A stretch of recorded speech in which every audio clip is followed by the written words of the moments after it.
Catherine Marlowe stood on the veranda of Oakridge Plantation, fanning herself against the oppressive August heat when she saw him for the first time. The wagon rolled up the long dirt road, kicking up dust that hung in the still air like a curtain. Her husband, Richard Marlowe, sat beside the driver, gesturing animatedly as he always did when he'd made what he considered a good purchase. But it was the figure chained in the back of the wagon that made Catherine's breath catch in her throat. He was enormous. Even sitting, hunched forward with his wrists shackled to the wagon bed, he towered over the two guards positioned on either side of him. His shoulders were so broad they seemed to block out the sun behind him. His hands, even bound, looked like they could crush a man's skull with minimal effort. And yet, there was something strange about him, a quality Catherine couldn't quite identify. He kept his head down, his posture submissive, almost defeated. He coughed periodically, a wet, rattling sound that suggested illness. His clothes hung loose on his frame, as if he'd recently lost weight. "Catherine," Richard called out as the wagon came to a stop, "come see what I've acquired. Wait until you see the size of this one. He'll do the work of 3 men. Catherine descended the steps slowly, her silk skirts rustling, her hand gripping the railing.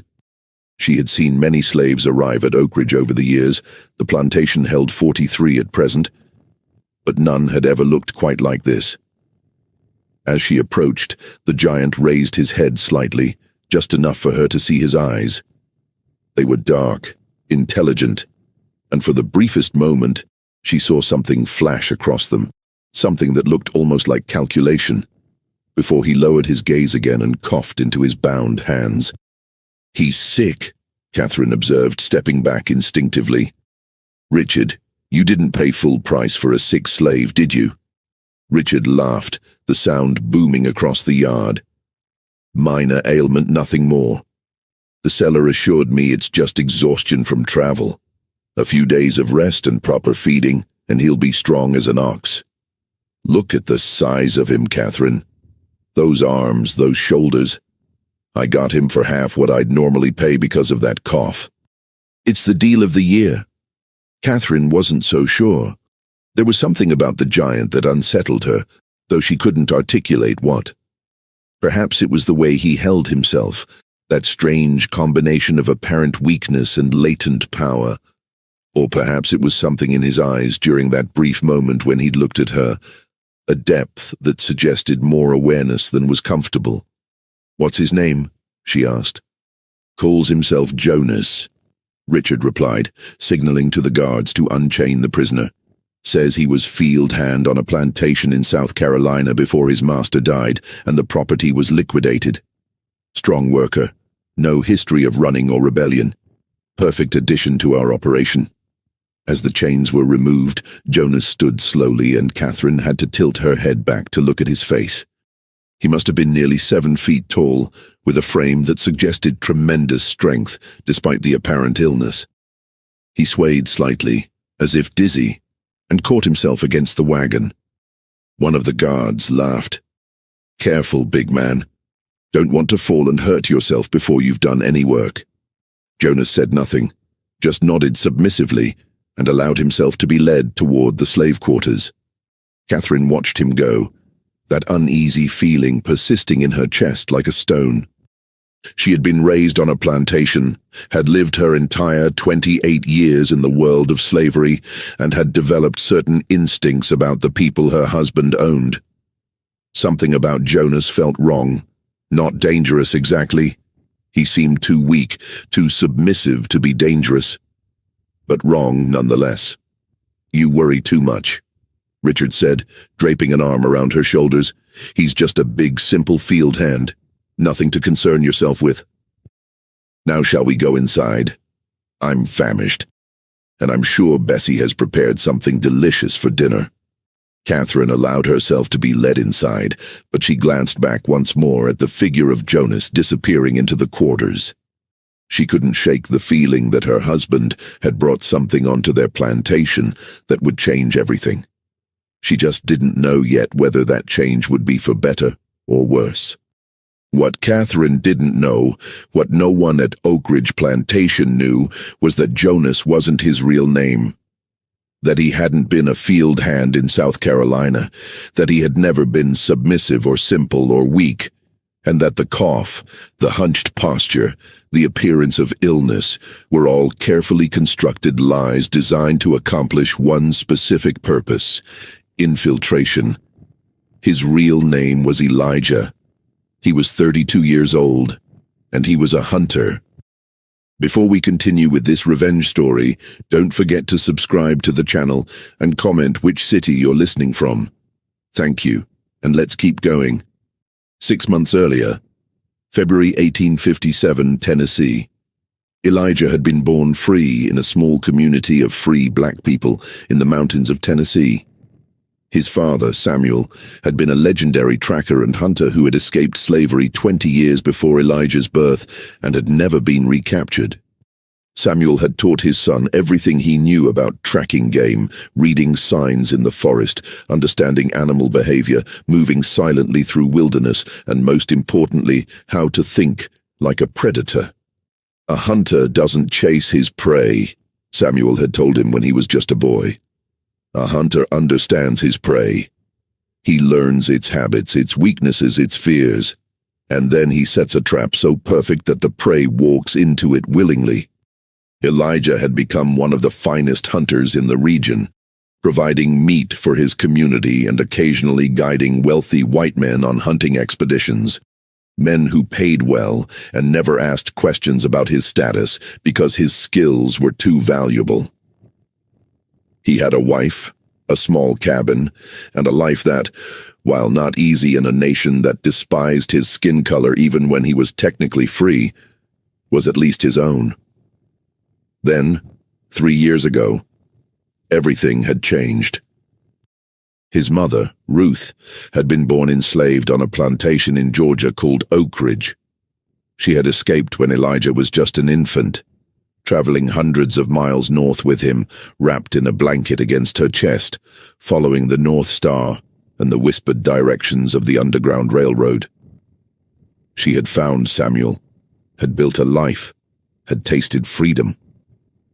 But 20 years later, slave catchers had found her. They had come in the night, with dogs and chains and a legal document that declared her the property of Richard Marlowe of Oak Ridge Plantation, Georgia.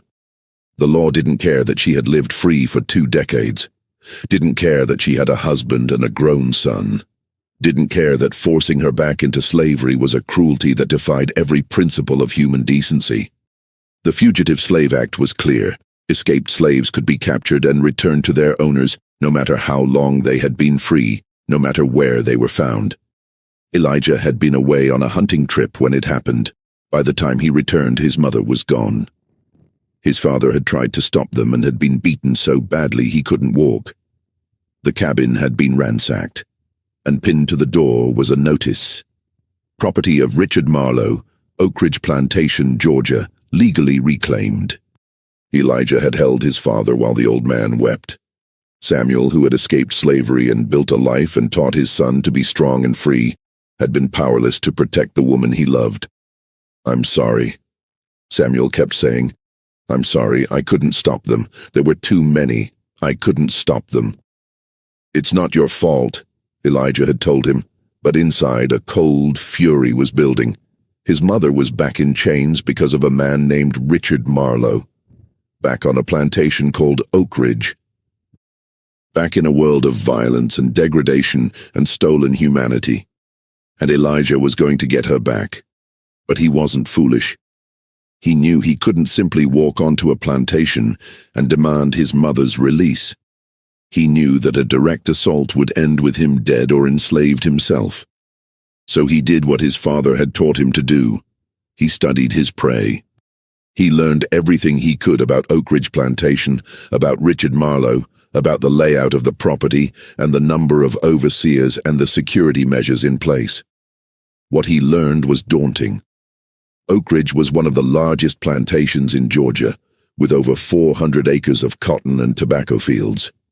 Richard Marlowe was wealthy, well-connected, and known for his harsh treatment of enslaved people. The plantation employed 6 overseers, all of them armed and experienced. There were dogs, patrols, and a reputation for brutally punishing any slave who attempted escape. A direct rescue was impossible, but infiltration, that might work.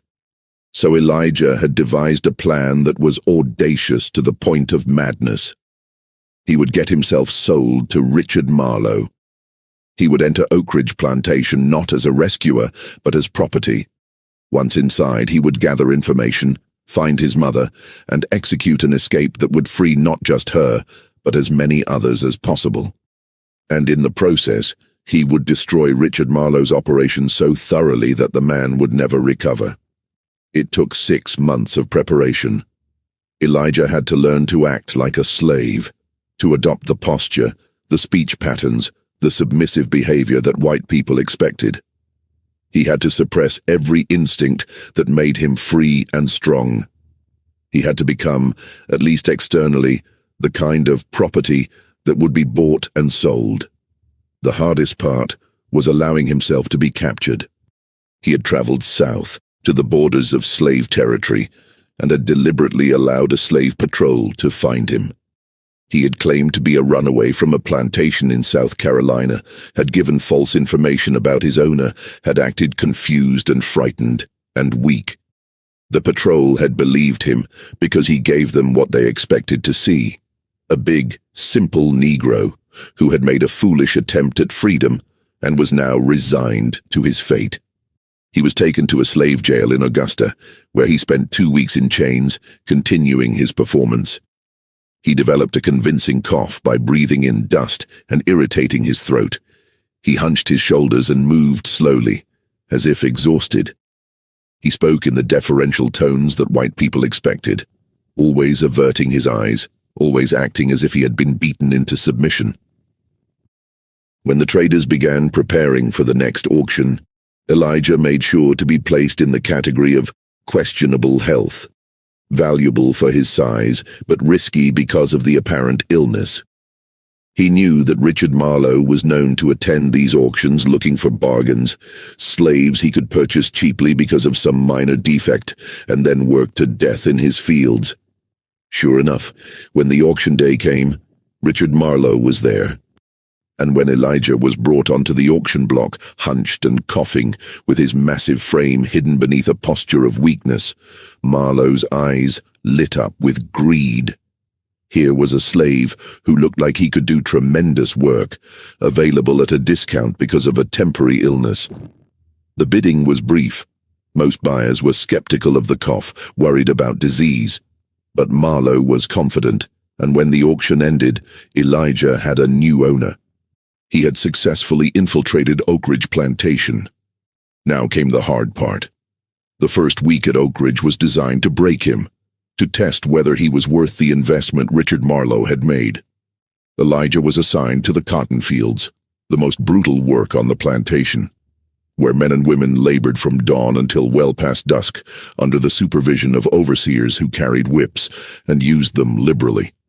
The head overseer was a man named Garrett Pike, a veteran of plantation management who had worked at Oak Ridge for 15 years. Pike was shorter than Elijah by a foot, but he carried himself with the confidence of someone who held absolute power over other human beings. On Elijah's first morning, Pike looked him up and down with undisguised contempt. "So you're the giant the master bought," Pike said, circling Elijah like a predator examining prey. "Big man with a cough. Let's see if you can actually work, or if the master wasted his money." Elijah kept his head down and said nothing, maintaining the submissive posture he had perfected. Pike smiled, a cruel expression that didn't reach his eyes. "You'll be in the West Field, starting today. You'll pick cotton from sunup to sundown. You'll fill your basket to the top, same as everyone else. If you fall behind, you'll be encouraged to work faster. If you slack off, you'll be reminded of your place.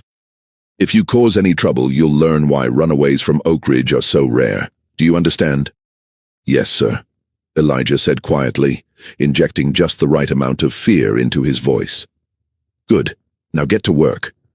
The west field stretched for acres, row after row of cotton plants, heavy with bolls that needed to be picked.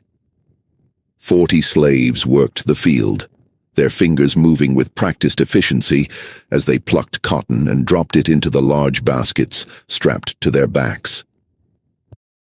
An overseer patrolled the rows on horseback, a whip coiled at his belt, watching for any sign of slacking. Elijah took his position at the end of a row and began picking. His massive hands, which could track a deer through miles of forest and set traps that even the craftiest predators couldn't avoid, now performed the mindless, repetitive task of pulling cotton from plants. He worked slowly at first, maintaining the appearance of weakness, coughing periodically to remind everyone of his supposed illness, but he was also observing, watching the overseer's patrol patterns, counting how many guards were visible at any given time, noting which slaves seemed broken and which still had fight in their eyes. Learning the layout of the fields, the location of the tree line, the distance to various buildings. Every detail was stored away, pieces of a puzzle he was slowly assembling. By midday, his basket was only half full, far behind the other workers. The overseer on horseback noticed and rode over, stopping his horse inches from where Elijah stood. "You're slow, big man, very slow. Surely a giant like you can pick faster than that." Elijah coughed and kept his eyes down. "Sorry, sir, still feeling weak. I'll work faster." The overseer considered this, then without warning, struck Elijah across the back with his whip. The pain was sharp and immediate, but Elijah forced himself not to react beyond a small flinch. He'd experienced pain before, knife wounds from hunting accidents, broken bones from falls, burns from campfires. This was nothing he couldn't handle. But more importantly, he couldn't show strength, couldn't reveal that he was more than he appeared. "That's to help you remember to work faster," the overseer said. "Next time I come by, your basket better be fuller, or you'll get more than one." "Yes, sir," Elijah whispered. The overseer rode off, and Elijah resumed picking, now moving slightly faster but still maintaining his performance of weakness. An older woman working nearby glanced at him with sympathy. "Don't let them break you on the first day," she said quietly. "Pace yourself. Show just enough effort that they don't kill you, but not so much that they expect it every day." "Thank you," Elijah said, and meant it. This woman, her name was Abigail, he would learn later, had been at Oak Ridge for 20 years. She knew how to survive. As the sun climbed higher, the heat became oppressive. Sweat poured down Elijah's face and back. His hands, despite their size and strength, began to ache from the repetitive motion. But this was nothing compared to tracking game for days through mountain wilderness. This was nothing compared to what his mother was enduring somewhere on this plantation. That thought kept him going. Ruth was here, somewhere within these 400 acres. His mother was working, suffering, enduring. He just had to find her. By evening, when the bell finally rang to signal the end of the workday, Elijah's basket was nearly full, not the fullest, but respectable enough that the overseers didn't punish him further. The slaves trudged back to their quarters, a collection of rough wooden cabins that housed the plantation's labor force. The cabins were cramped, poorly maintained, and offered minimal protection from the elements. But they were shelter, and after 16 hours of work, even a thin mattress on a wooden floor seemed like luxury. Elijah was assigned to a cabin with 5 other men, all of them field workers. They eyed him warily as he entered, taking in his size, his apparent weakness, his status as a newcomer. "You the new giant?" asked one man, middle-aged with a scar across his cheek. His name was Moses. "Yes," Elijah said simply. "You pick much cotton today?" "Not enough. Still sick." Moses nodded, accepting this. "Get better fast. Master don't keep sick slaves long. Either you work or you get sold south to the rice plantations, and nobody survives rice country." The other men murmured agreement. Elijah filed this information away. Another piece of the puzzle. Oak Ridge was harsh, but apparently there were places even worse, and Marlowe wasn't above selling defective property to maximize his profit. That night, lying on his thin mattress while the others slept, Elijah began his real work. He had spent the day observing, learning the surface details of plantation life. But nights would be for deeper intelligence gathering, for moving silently through the darkness, avoiding detection, gathering the kind of information that would make his eventual plan possible. He waited until the cabin was silent except for snoring, then rose carefully. His size made stealth challenging, but his father had taught him how to move without sound, how to distribute his weight, how to breathe so quietly that even animals wouldn't detect him. These skills, honed over decades of hunting, now served a different purpose. He slipped out of the cabin into the humid Georgia night.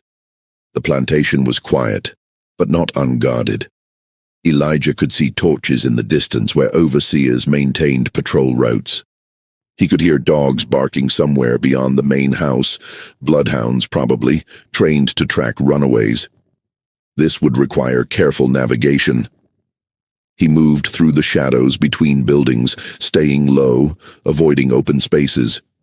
His destination tonight was simple reconnaissance, learn the layout of the quarters, identify which cabins housed which groups, locate the main house, the overseer residences, the storage buildings. Basic intelligence that would inform more complex operations later. As he crept past the women's quarters, he heard quiet weeping from inside one cabin. He paused, listening. A woman's voice, older, speaking in a tone that suggested she was comforting someone younger. The words were indistinct, but the emotion was clear. Pain, loss, exhaustion. His mother was in one of these cabins. He didn't know which one yet. Didn't dare risk searching tonight when he was still learning the patrol patterns. But knowing she was close made his chest tighten with emotion he couldn't afford to indulge. Not yet. Not until he had a plan that would actually work. He continued his circuit, noting everything. The main house was large and well lit even at night, with at least 2 people visible through windows. House slaves, probably, working late. The overseer cabins were positioned strategically around the property, ensuring that no area was completely unwatched. The storage buildings, where tools and supplies were kept, were locked but not heavily guarded. And in the distance, he could see the edge of the forest that bordered the plantation. Dark, dense, and offering potential escape routes if needed. After an hour of reconnaissance, Elijah returned to his cabin and slipped back onto his mattress. None of the other men had stirred. He lay there in the darkness, processing what he'd learned, beginning to form the outline of a plan that would require patience, precision, and a level of deception he'd never attempted before. He would need to maintain his performance of weakness for weeks, maybe months. Long enough to earn a degree of trust, or at least to be dismissed as harmless. Long enough to learn more about the overseers, their personalities, their weaknesses, their habits. Long enough to make contact with his mother and assess her condition.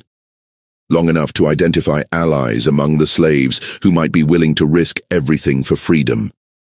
And then, when the time was right, he would stop being Jonas the weak field hand and become Elijah the hunter once more. And Richard Marlowe's plantation would learn what it meant to be prey. The next morning came too early, announced by a bell that rang across the plantation at dawn. The slaves rose immediately, knowing that delays resulted in punishment. They were given a brief period to eat, a meager breakfast of cornmeal mush and water, before being marched back to the fields. Elijah fell into the routine, continuing his performance. He picked cotton slowly but steadily, just fast enough to avoid beatings but not so fast as to seem healthy. He coughed at regular intervals. He hunched his shoulders and moved as if every step required effort. And he watched, constantly, gathering more information. On the 3rd day, he made his first important discovery. During the midday break, when slaves were allowed a few minutes to drink water and rest, he noticed a woman working in the adjacent field who moved with a familiar grace, despite her obvious exhaustion.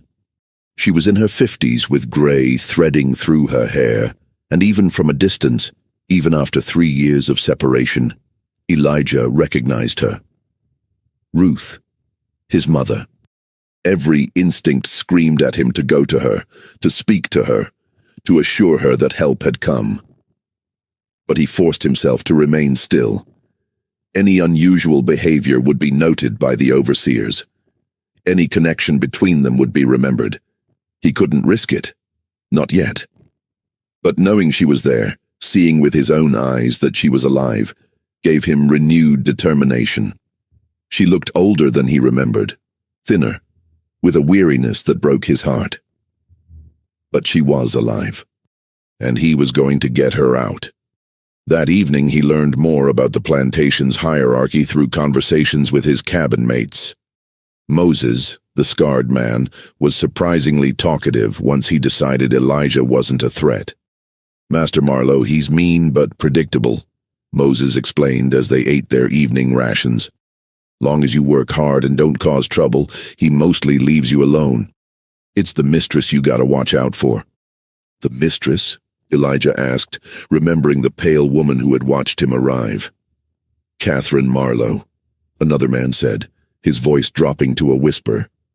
"She's worse than the master in some ways. Master beats you when you fail, mistress beats you when she's bored, and she's always watching, always suspicious. You can't trust her, not for a second." This was concerning. Elijah had been so focused on Richard Marlowe that he hadn't adequately considered his wife. A mistake he would need to correct. "What about the overseers?" he asked. "6 of them," Moses said. "Pike's the worst. He's been here forever and knows every trick. Then there's Turner, Crawford, and the others.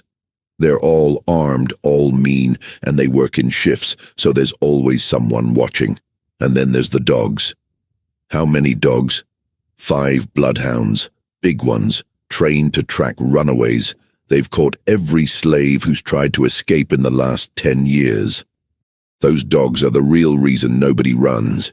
You can maybe outsmart the overseers, but you can't outsmart a bloodhound's nose."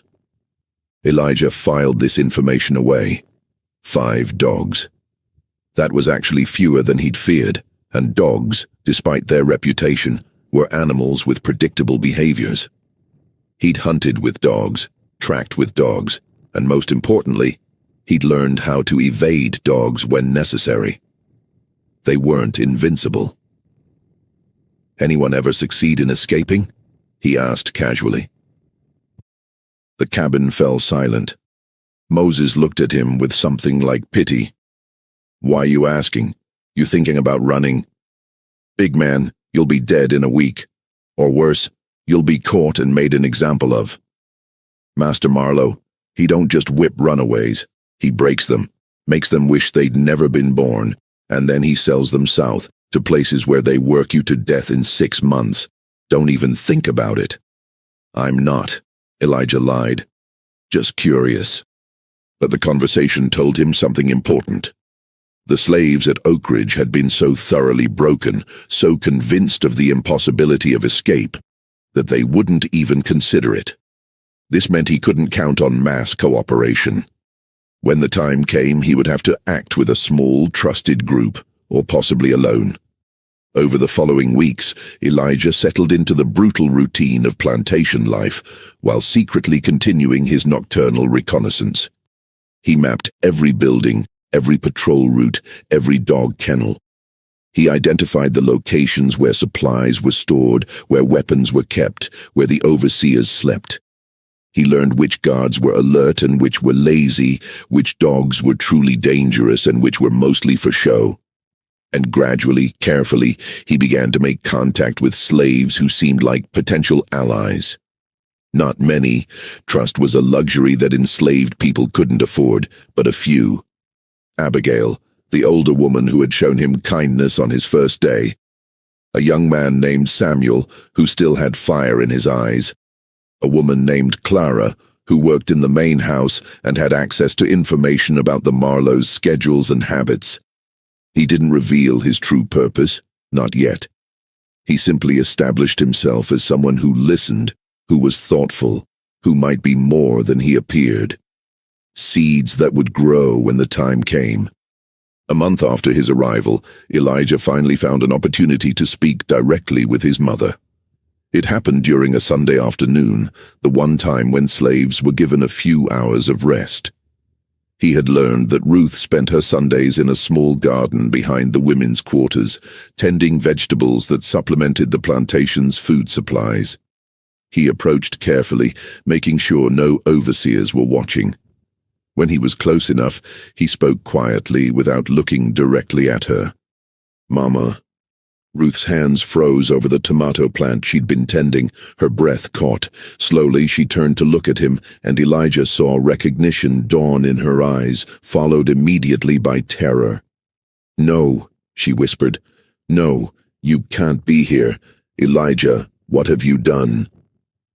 "I came for you," he said simply. "I came to take you home."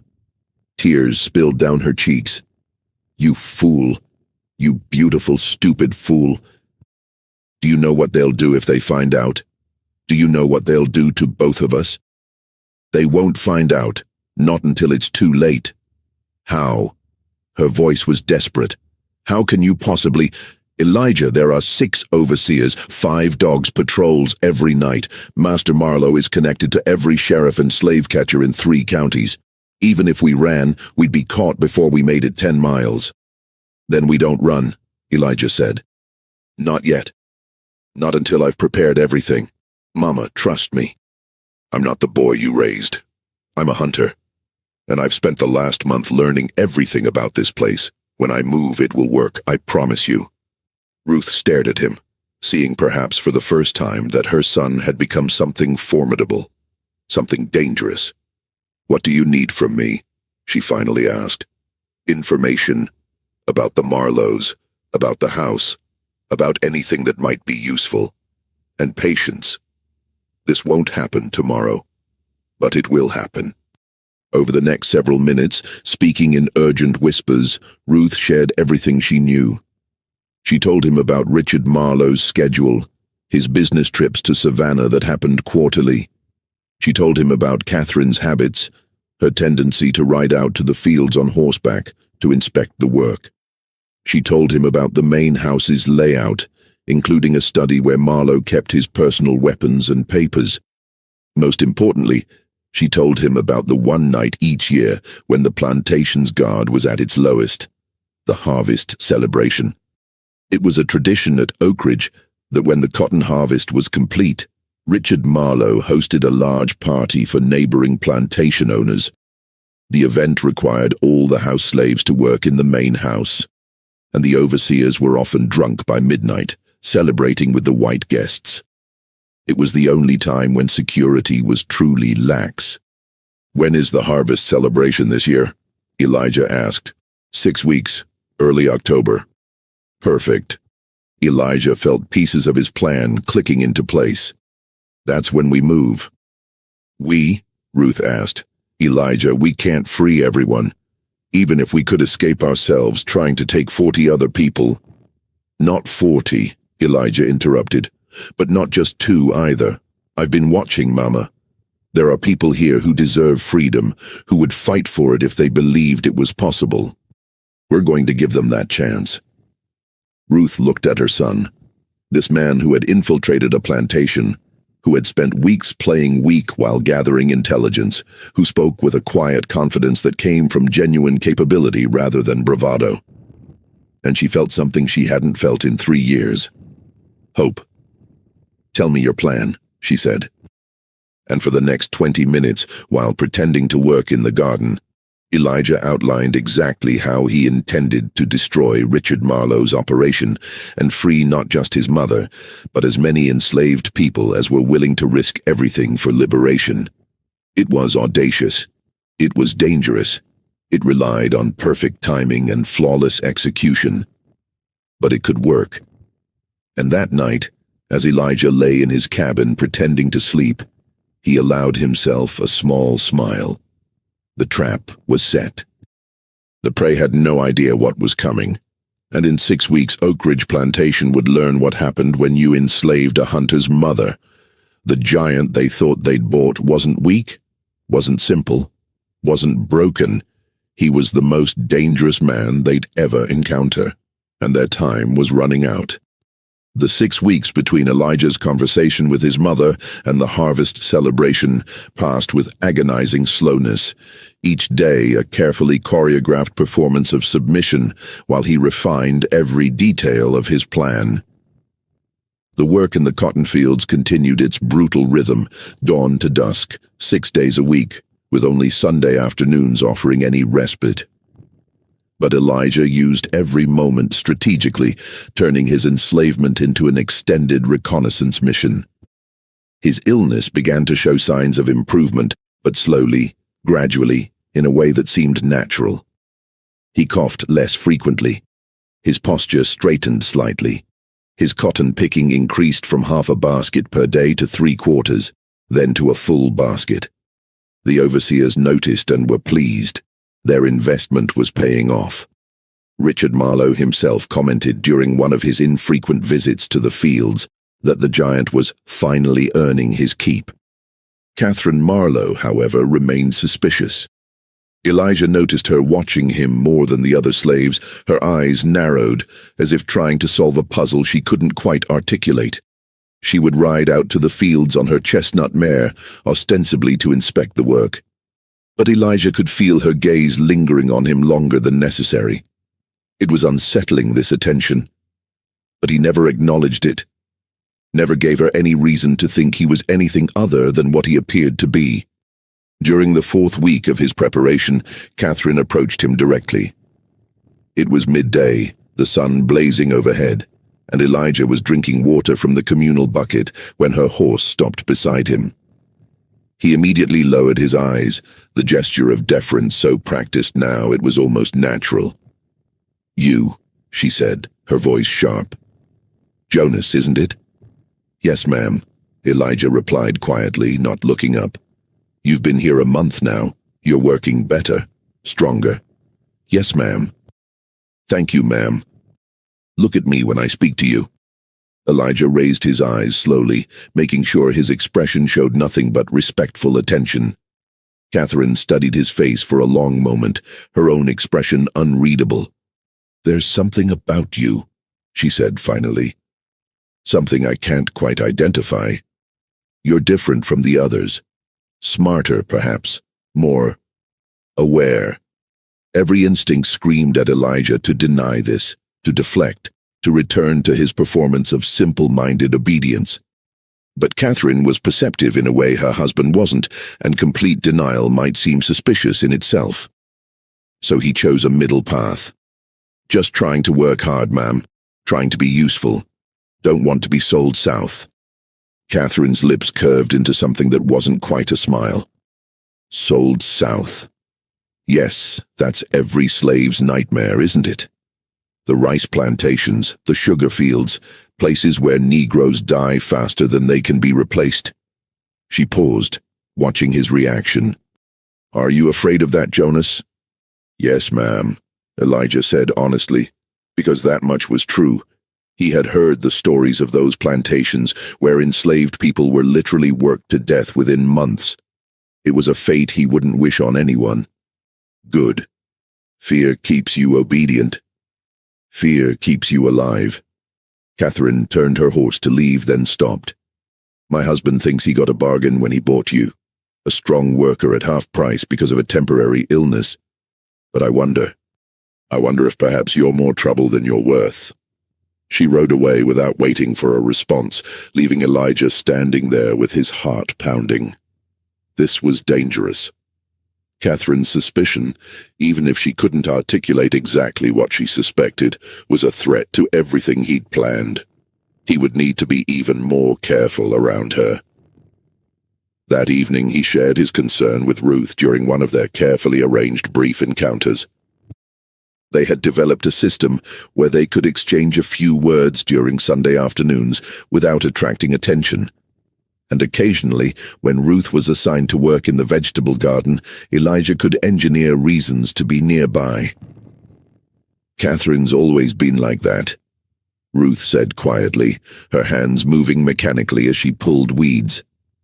She watches everyone, looking for signs of resistance, of intelligence, of anything that might threaten their control.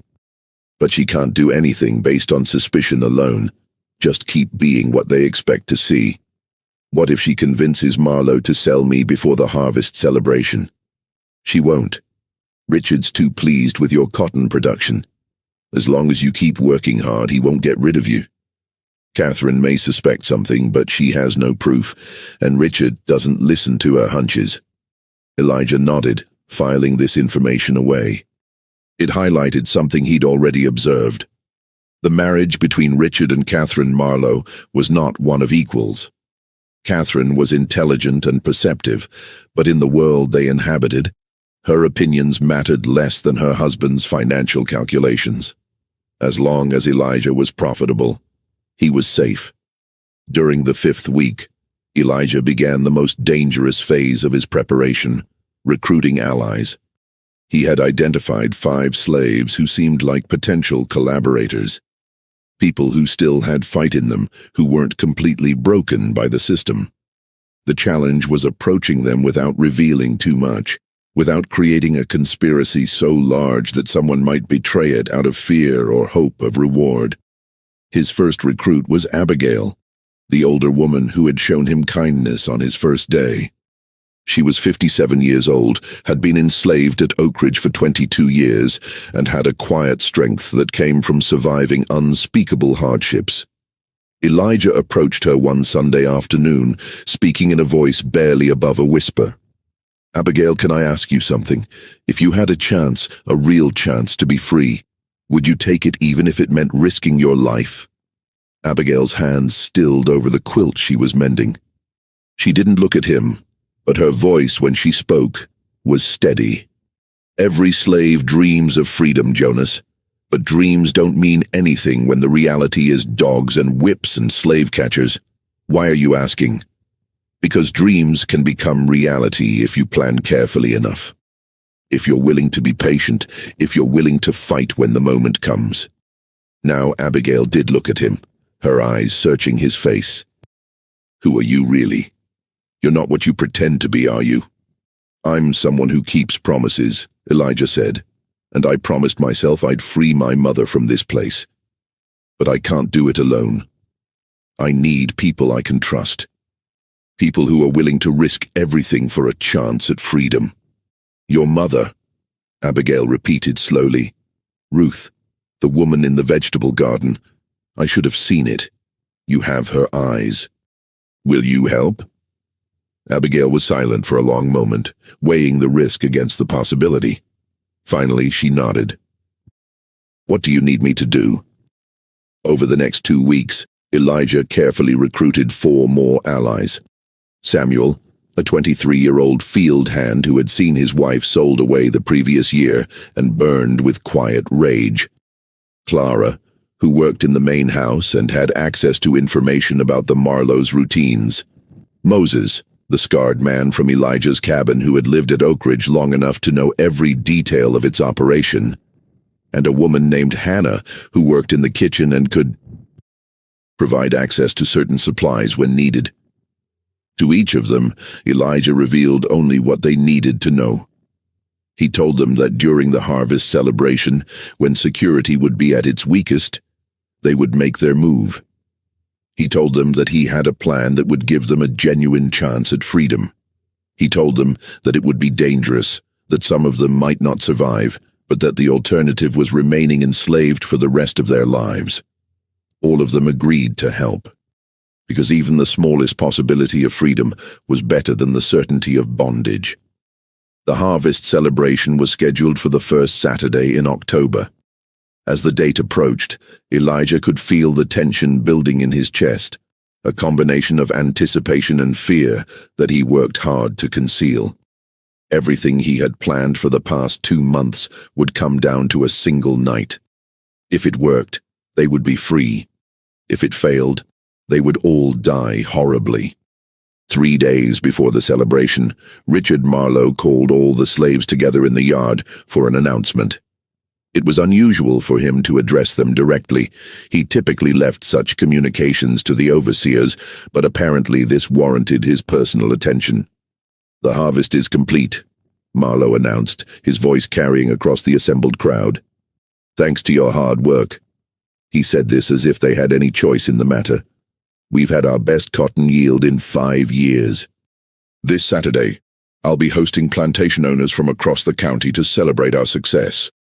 All house slaves will be working in the main house to serve our guests. The rest of you will remain in your quarters and will not, under any circumstances, venture near the main house. Is that understood?" A murmured chorus of, "Yes, master," rippled through the crowd. "Good. And just to ensure everyone remains where they belong, the overseers will be conducting periodic checks of the quarters throughout the evening. Anyone found where they shouldn't be will be dealt with severely." Elijah listened to this pronouncement with a sinking feeling. Periodic checks of the quarters would complicate his plans significantly. He had been counting on the overseers being distracted by the party, drinking with the guests, their attention focused on the main house rather than the slave quarters. This new security measure was a problem. That evening, he gathered his small group of allies behind the storage barn, where they could speak without being overheard. "We have a problem," he told them, explaining about the planned checks of the quarters. "If the overseers are patrolling regularly, it's going to be much harder to move without being detected." "So what do we do?" Samuel asked, his voice tight with tension. "Call it off?" "No," Elijah said firmly. "We adapt. This actually might work in our favor if we're smart about it. Think about it. If the overseers are checking the quarters, that means they're moving around, not stationary. They're predictable, and predictable patterns can be exploited." "How?" Clara asked. Elijah thought for a moment, his mind working through the logistics. "How many overseers total?" "6, Moses answered. "Pike, Turner, Crawford, Bennett, Hayes, and the new one, Dalton." "And how many will be needed at the main house to supervise the house slaves and keep order among the drunk guests?" Clara, who worked in the house and understood its operations, considered this. "At least 3, maybe 4. Master Marlowe won't want any trouble in front of his guests. He'll want his best overseers there to make sure everything runs smoothly.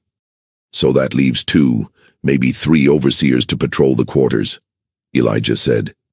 "Checking what, 43 slaves spread across a dozen cabins? That's a lot of ground to cover. They'll have to move in a pattern, a route that lets them check each cabin efficiently, and patterns can be timed." Understanding began to dawn on the others' faces. Moses nodded slowly. "If we can figure out their route, we can stay one step ahead of them. Move when they're checking the far cabins, be back in place before they circle around." "Exactly," Elijah said. "But we need to know their pattern, which means we need someone on the inside who can observe and report."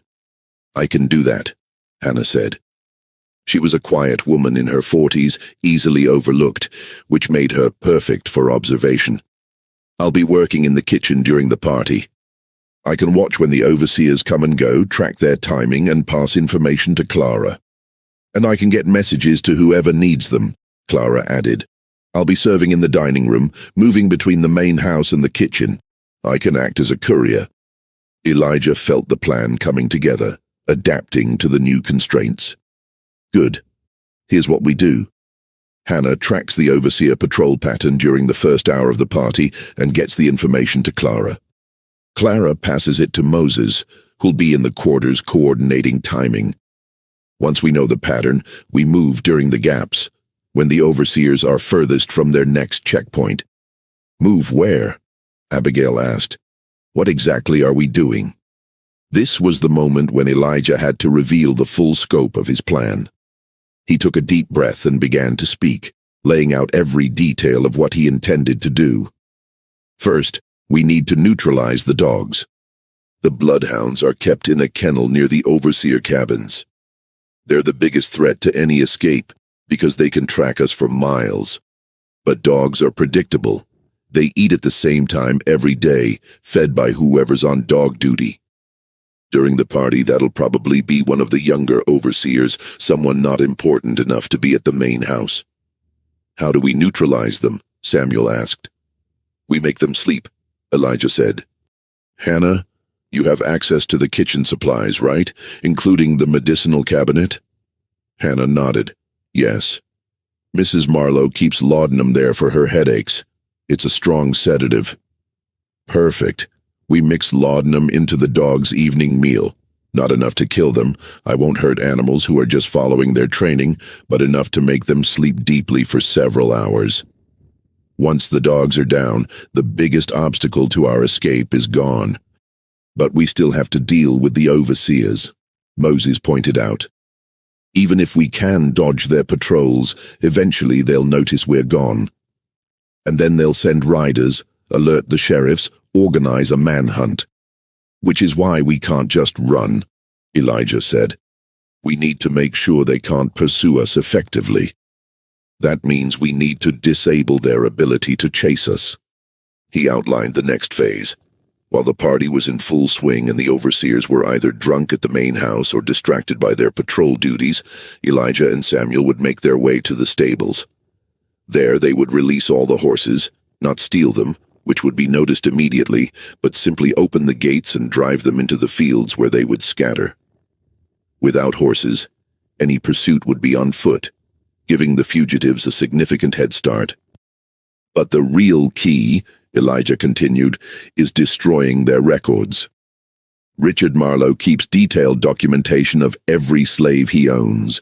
Names, physical descriptions, ages, skills, everything a slave catcher would need to identify and pursue us. Those records are in his study, in a locked cabinet. Clara, you said you know where he keeps the key? Clara nodded. He keeps it on a chain around his neck. Never takes it off. Elijah smiled grimly. Then we'll need to get it from him. Which brings me to the most dangerous part of the plan. While Marlowe is drunk and distracted by his guests, I'm going to get into his study, retrieve those records, and destroy them. Without documentation, we become much harder to pursue. Slave catchers won't know exactly who they're looking for, won't have detailed descriptions to work from. That's insane, Moses said flatly. You're talking about walking into the main house during a party full of white people, stealing from the master while he's still awake, and walking back out. You'll be caught before you make it 10 feet. Not if I'm supposed to be there, Elijah countered. Not if I'm part of the serving staff for the evening. He explained his reasoning. Richard Marlowe had bragged repeatedly about his giant slave, the massive field hand he'd bought for half price, who was now one of his most productive workers. It would be entirely in character for Marlowe to show off his prize to his guests, to have the giant serve drinks or move furniture as a demonstration of his excellent slave management. All Elijah needed to do was position himself in the right place at the right time, and Catherine, who managed the house slaves, might very well assign him to work the party. And if she doesn't? Abigail asked. Then I make sure she does. I'll volunteer. Act like I'm trying to be helpful to earn favor. She'll be suspicious. She's always suspicious. But she'll also be too busy managing a party for 40 guests to turn down free labor. The plan was audacious, filled with variables that could go wrong, but it was also the best chance they had. Over the next 2 days, they refined the details, assigned roles, identified fallback positions if things went wrong. Elijah drilled them on timing, on what to do if they were separated, on how to recognize the safe houses and underground railroad markers they might encounter once they made it past the immediate danger zone. And finally, Saturday arrived. The morning of the harvest celebration was chaotic. The main house was a hive of activity as house slaves prepared for the evening's festivities. Tables were set, food was prepared, the best china and silver were polished until they gleamed. In the fields, the remaining slaves worked a half day, finishing the final tasks before being dismissed to their quarters for the duration of the party. Elijah worked mechanically, his mind focused on the evening ahead. Everything depended on precise timing, on a dozen small things going right, on luck and skill combining in the perfect measure. As the sun began to sink toward the horizon, he felt the weight of what he was about to attempt settling on his shoulders. At 4 p.m., the slaves were dismissed to their quarters. At 5 p.m., the guests began to arrive, plantation owners and their wives arriving in fine carriages, dressed in expensive clothes, ready to celebrate another successful harvest built on the backs of enslaved labor. By 6 p.m., the party was in full swing, and Elijah made his move. He approached the main house through the kitchen entrance, where Hannah was working frantically to keep up with the demands of feeding 40 guests.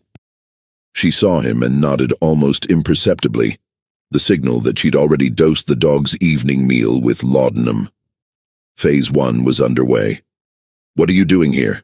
demanded the cook, a free black woman named Bessie who oversaw the kitchen. "You're supposed to be in the quarters." "I know, ma'am," Elijah said respectfully. "But I heard the mistress might need extra hands for the party, and I wanted to offer my help. I can carry heavy things, move furniture, whatever's needed." Bessie looked skeptical, but at that moment, Catherine Marlowe swept into the kitchen, her face flushed with stress. "Bessie, we need more chairs brought in from the storage room, and the heavy ones are too much for the houseboys. Do we have anyone?" She stopped when she saw Elijah. Her eyes narrowed. "What are you doing here, Jonas?" "Volunteering to help, ma'am. I'm strong. I can move whatever needs moving." Catherine studied him for a long moment, and Elijah could see the suspicion in her eyes, the same feeling that had made her watch him more closely than the other slaves. But she was also practical, and the party was demanding more labor than she had available. "Fine," she said finally. "You'll work under Clara's supervision.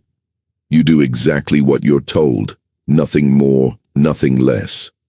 If I catch you anywhere you're not supposed to be, you'll regret it. Understood?" "Yes, ma'am."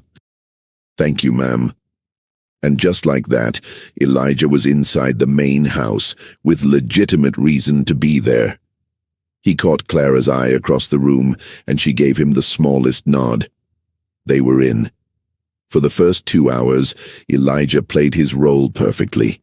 He moved furniture, carried serving platters, refilled wine bottles, and generally made himself useful while staying as invisible as possible. He observed everything, the layout of the house, which he'd heard described but never seen firsthand, the locations of exits and hiding places, and most importantly, Richard Marlowe's behavior. The master was drinking heavily, becoming progressively louder and more boisterous as the evening wore on. He bragged about his cotton yield, about his management techniques, about his success as a plantation owner. Several times he gestured at the house slaves serving the party, referring to them as examples of well-trained property. When he spotted Elijah carrying a heavy table across the room, his eyes lit up. "There. You see that giant?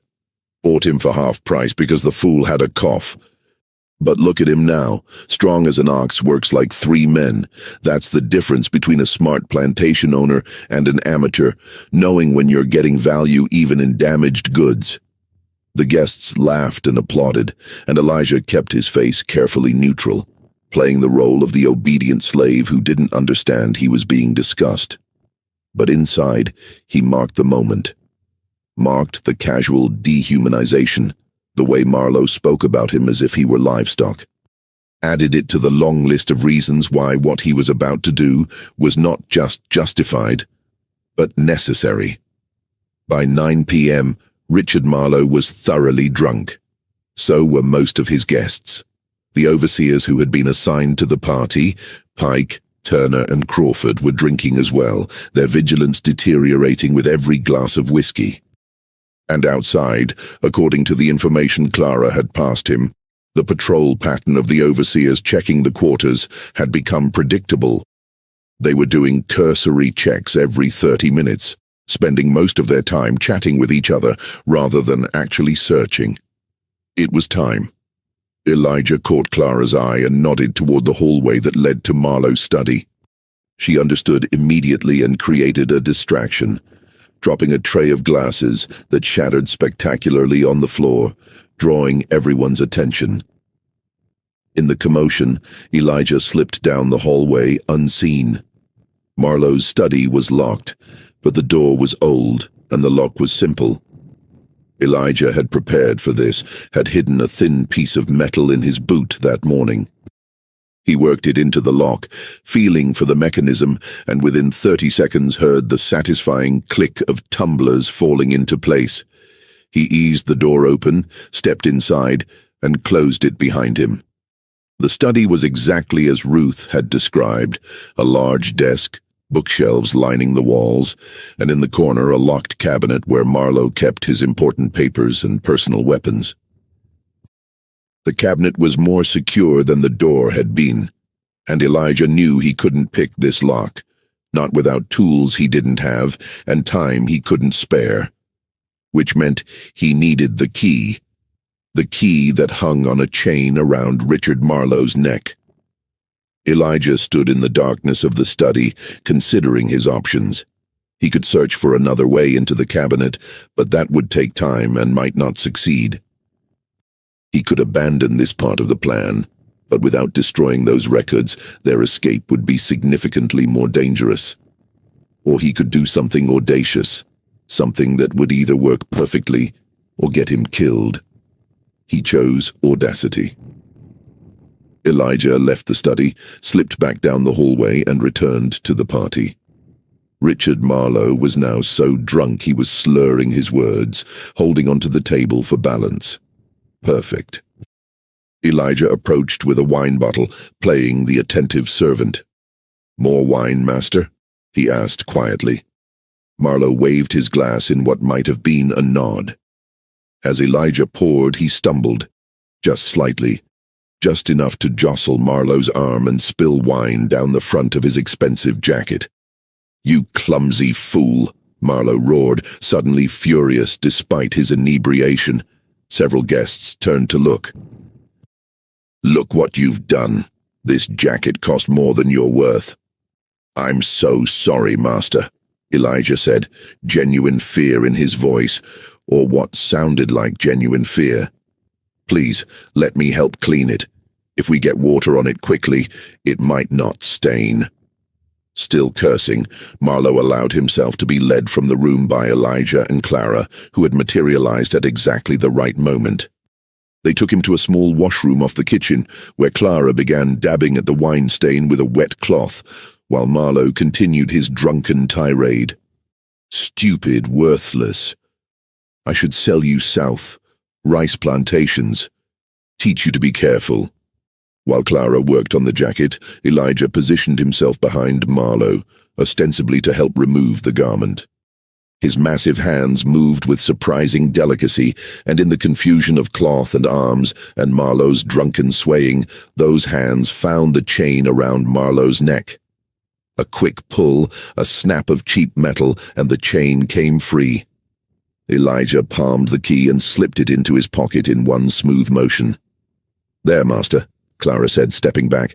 "I think we got most of it. It should be fine once it's properly cleaned." Marlowe was too drunk to notice the missing chain. He stumbled back toward the party, still cursing, while Elijah and Clara exchanged a brief, triumphant glance. They had the key. Elijah waited 10 minutes, making sure Marlowe was thoroughly distracted by his guests, then slipped back to the study. The key worked perfectly in the cabinet lock. Inside, he found exactly what he was looking for: a leather-bound ledger containing detailed records of every slave on the plantation. Names, ages, physical descriptions, skills, prices paid, punishments administered. Everything a slave catcher would need to pursue them. He also found something unexpected: a loaded pistol and a small bag of coins, probably kept for emergencies. Elijah took both. The gun because he might need it, the money because they would definitely need it, and then turned his attention to the ledger. He couldn't simply steal it. Its absence would be noticed immediately, but he could destroy its usefulness. He found Marlowe's inkpot and pen, and over the next 5 minutes, he systematically altered every entry. He changed names, mixed up ages, scrambled physical descriptions. When he was done, the ledger was worthless, a document so corrupted that no one could use it to identify specific slaves. But he wasn't finished. He took several pages from the ledger, specifically the pages listing him and his mother and the 5 people who were escaping with them, and folded them into his pocket. Then he carefully returned everything else to the cabinet, locked it, and wiped down any surfaces he might have touched. As he left the study, he checked his internal clock. It was 10:15 p.m. According to the plan, Samuel should now be at the stables releasing the horses. Hannah should have confirmed that the dogs were asleep. Moses should be coordinating the gathering of supplies in the quarters. Everything was proceeding on schedule. Elijah returned to the party, played his role for another 30 minutes to establish that he hadn't been gone for any significant length of time, then quietly slipped out through the kitchen as the clock struck 11 p.m. The party was still going strong, the guests now so drunk they barely registered his departure. He made his way quickly to the quarters, moving through shadows, avoiding the patrol route he'd memorized.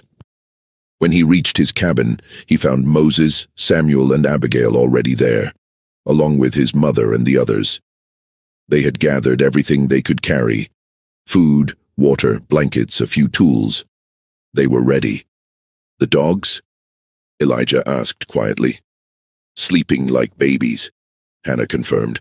Won't wake up for hours. The horses? Samuel grinned. Scattered across 3 fields. They'll be chasing them down for days. The patrol? Just passed 5 minutes ago, Moses said. We have 25 minutes before they circle back. Elijah nodded. Then we go. Now stay close, stay quiet, and follow my lead. They moved as a group through the darkness, 8 people bound together by desperate hope and shared risk. Elijah led them not toward the main road, too obvious, too easily blocked, but toward the forest that bordered the plantation's eastern edge. He knew these woods, had scouted them during his nocturnal reconnaissance, had identified a route that would take them to a creek they could follow north, using the water to mask their scent. Behind them, Oak Ridge Plantation glowed with light and echoed with laughter, oblivious to what had just happened. Richard Marlowe was still drinking with his guests, still bragging about his success, still completely unaware that his giant slave had just executed a plan that would destroy everything he'd built. They reached the tree line without incident. Elijah paused, looking back one final time at the place that had held his mother captive for 3 years, the place that represented everything evil about the system of slavery. Then he turned north and led his small band of fugitives into the darkness. They traveled through the night, following the creek as planned, putting as much distance as possible between themselves and Oak Ridge before the alarm was raised. Elijah set a brutal pace. He knew that every mile they covered tonight could mean the difference between freedom and recapture. The others struggled to keep up, especially Ruth and Abigail, both older and weakened by years of hard labor. But they pushed through exhaustion and fear, driven by the knowledge that there was no going back. By dawn, they had covered nearly 15 miles. Elijah found a dense thicket near a ravine and ordered everyone to rest. They were exhausted, their feet bleeding, their bodies pushed past normal limits. But they were also farther from Oak Ridge than any of them had imagined possible. How long before they realize we're gone? Clara asked, her voice hoarse from exertion. The party will probably continue until 2 or 3 in the morning, Elijah estimated. They won't check the quarters until dawn at the earliest. That gives us maybe 6-7 hours before the alarm is raised. By the time they organize a search party, we'll have a full day's head start. And the horses being scattered will slow them down, Samuel added. The dogs being drugged will slow them even more, Hannah said. Ruth looked at her son with an expression of wonder. You really did it. You planned all of this, infiltrated the plantation, gathered allies, and executed an escape that everyone said was impossible. How? Elijah was quiet for a moment before responding. You taught me to never accept injustice. Papa taught me to think like a hunter. The rest I figured out along the way. He looked around at the group, 8 people who had risked everything for freedom. But I couldn't have done it alone. Every one of you was essential. Every one of you is the reason we're sitting here right now instead of still being enslaved. So what happens now? Moses asked. Now we keep moving, Elijah said. We travel by night, hide by day. We head north toward Tennessee, then Kentucky, then Ohio. There are people along the way who will help. Safe houses, conductors on the Underground Railroad. It won't be easy. Some of us might not make it, but we have a real chance. They rested through the hot Georgia day, taking turns keeping watch. As the sun climbed higher, Elijah allowed himself to think about what he had accomplished. He had infiltrated a plantation, endured weeks of slavery, built a network of allies, gathered intelligence, and executed a plan that freed 8 people, including his mother. But more than that, he had proven something important, that enslaved people were not helpless, not powerless, not doomed to accept their bondage. With intelligence, courage, and careful planning, they could fight back. As evening approached and they prepared to resume their journey, Elijah took a moment alone with his mother. "I'm sorry it took so long to find you," he said quietly. Ruth shook her head, tears streaming down her face. "You came. That's what matters. You risked everything to come for me. What mother could ask for more?" They held each other for a long moment, and Elijah felt the weight of the past 3 years lifting slightly. She wasn't free yet. None of them were, not until they crossed into free territory. But they were no longer slaves. They were fugitives, yes, but fugitives who had chosen their own path, who had struck back against their oppressors, who had proven that the system of slavery was not as invincible as it pretended to be. As darkness fell, the group began walking again, heading north by the light of the stars. Behind them, they knew, Oak Ridge Plantation had erupted into chaos. The discovery of their escape would have triggered a massive manhunt. Riders would have been sent to neighboring plantations, to sheriffs, to slave catchers. Rewards would be posted. Dogs would be unleashed, though the drugged bloodhounds would be useless for hours yet. But Elijah had planned for all of this. The scattered horses would delay mounted pursuit. The corrupted ledger would make accurate descriptions difficult. The head start they'd gained would be nearly impossible to overcome. And the route he'd chosen, following waterways, avoiding roads, moving through terrain that was difficult for large groups to search, would make them very hard to track. 3 days later, they crossed into Tennessee. 6 days after that, they reached the first safe house, a small farm owned by Quakers who asked no questions and provided food, rest, and directions to the next station on the Underground Railroad. 12 days after leaving Oak Ridge, they crossed into Kentucky. And 23 days after their escape, on a cold October morning, 8 former slaves crossed the Ohio River into free territory. They had made it. Against impossible odds, with nothing but courage and careful planning, they had achieved what the system of slavery insisted was impossible. They were free. Years later, when Elijah was an old man living in Canada, he would tell the story of his infiltration of Oak Ridge Plantation to his grandchildren. He would describe how he had pretended to be weak, how he had endured weeks of slavery, how he had systematically dismantled the security of a plantation and led 8 people to freedom. His grandchildren would listen with wide eyes, barely able to believe that their gentle grandfather had once been the most dangerous slave a plantation owner ever bought. But the part of the story that Elijah always emphasized, the lesson he most wanted them to understand, was this: the people who enslaved others wanted the enslaved to believe they were powerless. They wanted them to accept their bondage as natural, inevitable, God-ordained. But it was all a lie. The enslaved had power. The power of intelligence, of courage, of community, of resistance. And when they chose to use that power, when they refused to accept injustice, extraordinary things became possible. Richard Marlowe never recovered from the escape. The loss of 8 slaves was financially damaging, but the blow to his reputation was worse. Other plantation owners whispered about his incompetence, about how he'd been outsmarted by a slave he thought was simple and weak. The story spread, became legend. The tale of the giant who wasn't what he seemed, who infiltrated a plantation and freed his mother and 7 others. It became a source of hope for enslaved people across the South, a reminder that resistance was possible, that freedom could be won. Catherine Marlowe, for her part, never forgave herself for not trusting her instincts. She had known there was something different about Jonas, something dangerous beneath the surface. But she hadn't acted on that knowledge, and it had cost them dearly. She lived the rest of her life with the knowledge that she had seen the truth and ignored it. As for Elijah, he lived to see the end of slavery, lived to see the Civil War and emancipation, and the slow, painful reconstruction of a nation that had been built on bondage.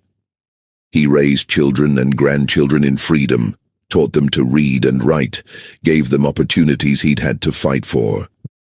And he never forgot the 8 people who had trusted him enough to risk everything for a chance at freedom. Because that night, when they walked away from Oak Ridge Plantation and headed north toward freedom, they had done more than escape. They had proven that they were not property, not objects to be owned and controlled. They were human beings with agency and courage and the fundamental right to determine their own destiny. And no one, not Richard Marlowe, not the slave catchers, not the entire system of slavery itself, could ever take that away from them. They had chosen freedom. And that choice, that single act of defiance in the face of overwhelming oppression, was worth more than all the plantations in the South. They say just forget. Move on like it's easy. But forgetting you feels like remembering someone I've never seen. I've been trying to erase you from the places in my mind, but the harder that I fight it, the more you're hard to leave behind. Every memory keeps slipping through the cracks I try to close, like a face I should remember, but somehow never know. Forgetting you feels impossible, like chasing something I can't hold, like trying to remember someone that I've never even known. I keep reaching through the silence for a past I can't undo, 'cause letting go of what we had feels like losing something true.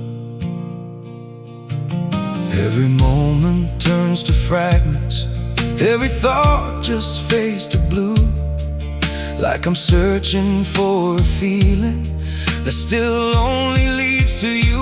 Forgetting you feels impossible, like chasing something I can't hold, like trying to remember someone that I've never even known. I keep reaching through the silence for a past I can't undo, 'cause letting go of what we had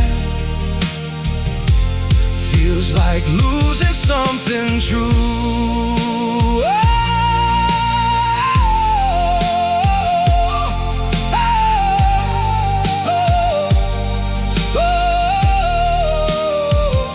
If I never met you, maybe I would know just how to heal. But now every empty moment still reminds me what is real. Forgetting you feels impossible, like chasing something I can't hold, like trying to remember someone that I've never even known. I keep reaching through the silence for a past I can't undo, 'cause letting go of what we had feels like losing something true.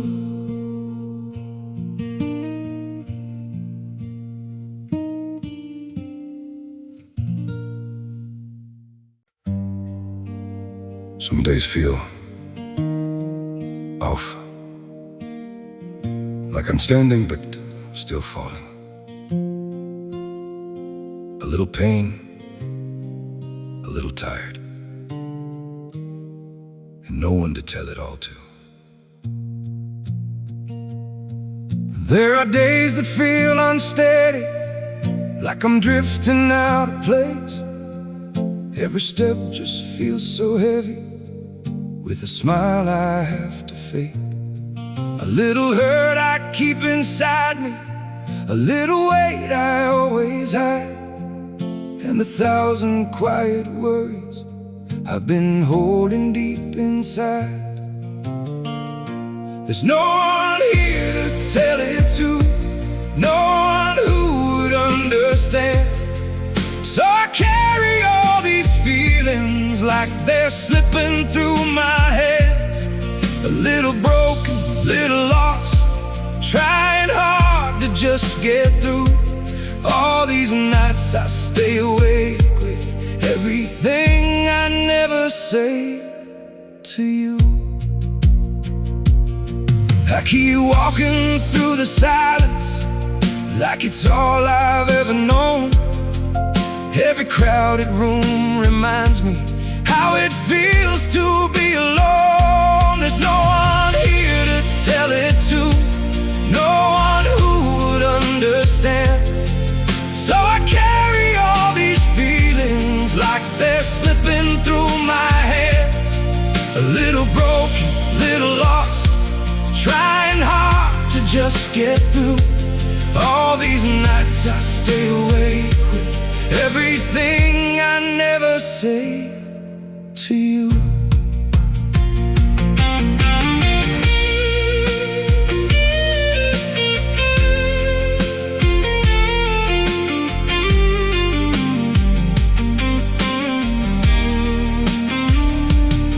Maybe one day I'll be stronger, maybe I'll learn how to speak, but for now I keep it buried in the parts of me too weak. There's no one here to tell it to, no one who would understand. So I carry all these feelings like they're slipping through my hands.